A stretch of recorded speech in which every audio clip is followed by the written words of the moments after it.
بسم اللہ الرحمن الرحیم۔ السلام علیکم۔ ایک ایسا سچا قصہ جسے پڑھ کر آنکھیں نم ہو جائیں۔ ہم 1988 میں جب 9ویں کلاس میں پڑھتے تھے، اس وقت اسکول یونیفارم میں شلوار قمیض اور سفید جوتے ہوتے تھے۔ ہیڈ ماسٹر صاحب یونیفارم کے معاملے میں بہت سختی سے پیش آتے تھے، اس لیے تمام طلبہ یونیفارم پہن کر آتے سوائے ایک کے جو غریب ہوتے تھے۔ ایک دن صبح کی اسمبلی کے دوران میٹرک کا طالب علم بٹھو بغیر یونیفارم کے اسمبلی کی قطار میں کھڑا تھا۔ جیسے ہی ہیڈ ماسٹر کی نظر اس پر پڑی، بہت ہی غصے میں بٹھو کو کالر سے پکڑ کر باہر لے کر آیا۔ ہیڈ ماسٹر کا غصہ دیکھتے ہوئے بٹھو زور زور سے کہنے لگا، سائیں میری بات سنیں۔ میرا باپ غریب آدمی ہے، وہ مجھے کہاں سے یونیفارم اور جوتے لے کر دے سکتا ہے؟ مجھے آپ مارے نہیں، میں کل سے اسکول نہیں آؤں گا۔ ہیڈ ماسٹر استاد غلام حیدر کھوکھر نے اسے چھوڑ دیا اور اسٹیج پر چڑھ کر تمام طلبہ سے مخاطب ہوتے ہوئے کہا کہ اسمبلی کے بعد بٹھو ایک کلاس میں آئے گا۔ آج آپ سب کو جو جیب خرچی ملی ہے وہ آپ بٹھو کو دے دینا تاکہ وہ یونیفارم خرید سکے۔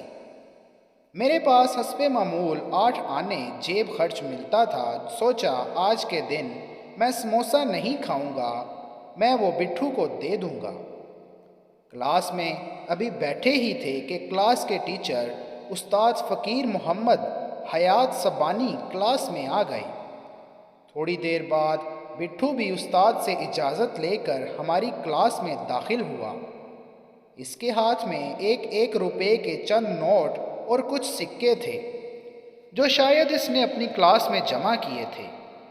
استاد فقیر محمد حیات سبانی بہت غصے میں ہم سب کو منع کیا کہ کوئی بھی اس کو پیسے نہیں دے گا، اور بٹھو کی جانب دیکھتے ہوئے غصے میں کہا کہ ڈوب نہیں مرتے جو بھیک مانگتے پھرتے ہو، کیا ابھی غربت کی آڑ میں ساری زندگی بھیک مانگتے پھرو گے؟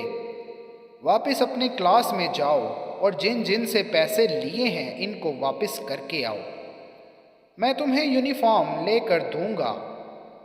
بٹھو استاد کے کہنے پر واپس اپنی کلاس میں گیا اور سب کو ان کے پیسے واپس کر کے آ گیا۔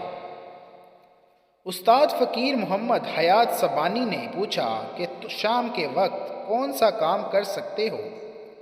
بٹھو نے جواب دیا کہ میرا باپ موچی ہے، میں بوٹ پالش کرنا جانتا ہوں اور جوتوں کی مرمت کا کام کر سکتا ہوں، مگر میرے پاس سامان خریدنے کے لیے پیسوں کی ضرورت ہوتی ہے۔ استاد نے پوچھا کتنے پیسے لگتے ہیں؟ اس نے کہا ایک لکڑی کی پیٹی اور چند برش پالش سب ملا کر کوئی 150 روپے میں سب سامان میں آ جائے گا۔ استاد نے اپنی جیب میں ہاتھ ڈالا اور 150 روپے گن کر دیے اور کہا کہ یہ ادھار ہیں، تم مجھے روز کے حساب سے ہر ہفتے 7 روپے واپس کرنا۔ اس کے بعد مجھ سے کاپی مانگی اور اس کے 3 کورے صفحات پھاڑ کر نکال لیے اور ان پر کچھ لکھنے لگے۔ تینوں چٹھیاں بٹھو کو دیتے ہوئے کہا ایک چٹھی رشید پنجابی کو دینا، وہ تمہیں کپڑا دے گا اور تمہیں 1 روپے روزانہ کے حساب سے اس کا قرض واپس کرنا ہے۔ دوسری چٹھی خالق منگی کو دینا، وہ تجھے بوٹ دے گا، اسے بھی 1 روپیہ روز کے حساب سے قرضہ واپس کرنا ہے۔ یہ تیسری چٹھی یوسف درزی کو دینا، وہ تمہیں یونیفارم سی کر دے گا، اسے بھی 1 روپیہ روزانہ دینے ہیں۔